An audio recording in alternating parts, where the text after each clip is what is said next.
All right, let's move on to section 3 of Rock Your Resume. So in this section, we're talking about what information should you include in your resume. And section 3 is the bulk of this course. You're going to get a lot of information out of this course. And what I would ask for you to do is make sure that you have the workbook, and I recommend printing it out so that you can write in each of these sections, at least write a note if you're not going to actually write out some of your resume, how you want that to look. So you'll see a piece in the workbook that says resume sections, and we're going to get started in there. We're going to talk first about the resume header. So you'll see these examples on the screen of a resume header for both Suzanne and Thomas. So I want you to take just a minute and think about what is correct and what may not be correct in each of these.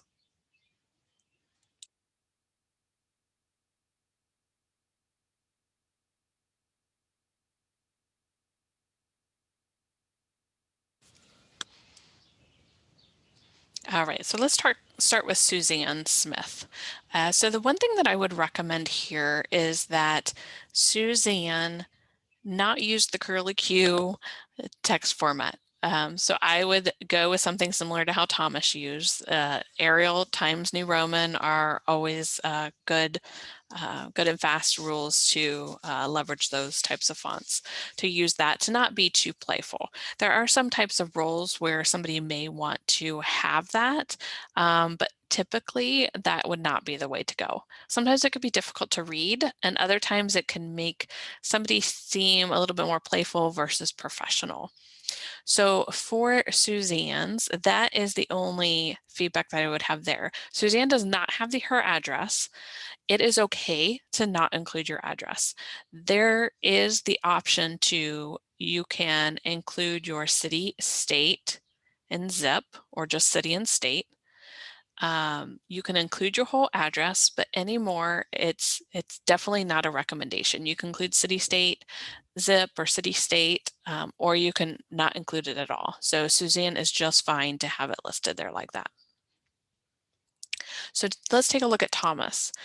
So Thomas has his address included. Again, I said we don't necessarily need the street address part of it. He has the city, state, zip he could leave there, or if he just wanted to leave Columbus, Ohio, he could have that there. He could also have that, if he left Columbus, Ohio, put that on the same line as the other information.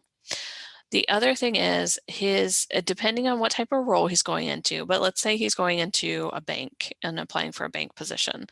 Tattoo me now@hotmail.com is probably not an email address that you would want to give a recruiter. You just want to make sure this one isn't too bad, but make sure that it's a clean one. Even if you have to create a new one, consider going to Gmail or Yahoo and doing like your first and last name, or your first and last name and a number, so that you have a clean and general email box that they can reach out to you.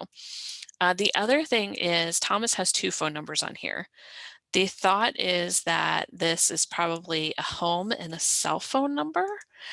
The problem is you don't know which is which, and you don't even know if their home and cell phone number, what that means. So it would be good to, whether you put CELL and a colon in front of one, and then home colon in front of the other one, or you could do an H colon in front of one and a C colon in front of the other, something like that to help designate which those are.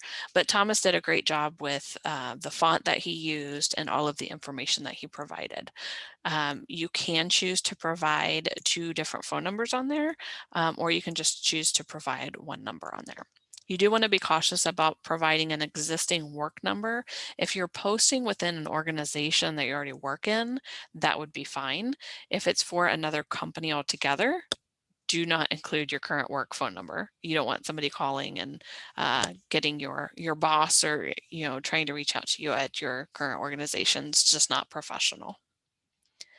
So with the header, the name may be larger than the rest of the text, so you were able to see that in the examples that we gave. It's typically centered. You are able to left align or right aligned. Most of them we're seeing are centered. That's completely up to you. I would highly recommend not to include a photo or graphics, a picture of yourself, profile picture, anything like that is not necessary. I know there are a lot of templates out there that have the ability to do that. I would not do that because it it is an opportunity for a hiring manager or recruiter to potentially be biased. You don't know if they are or not. It does make your resume stand out, but you can use that space on your resume for better things to make you stand out. The only reason you may use any kind of photo or graphics is if you're going into some kind of graphic design related role, and that may help show your creativity. So, in addition, any other type of creative role, you may try to do a faint color, like a light gray background with a photo in it or something, in your banner or something like that. But that would only be for those creative types of roles.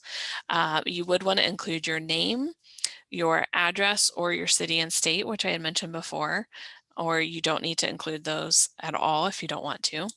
If you are applying for a position that is not considered remote, I would definitely say put your city state in the header, and then your email address, your phone number, and then optional but recommended, highly recommended, is to include your LinkedIn profile within the top there.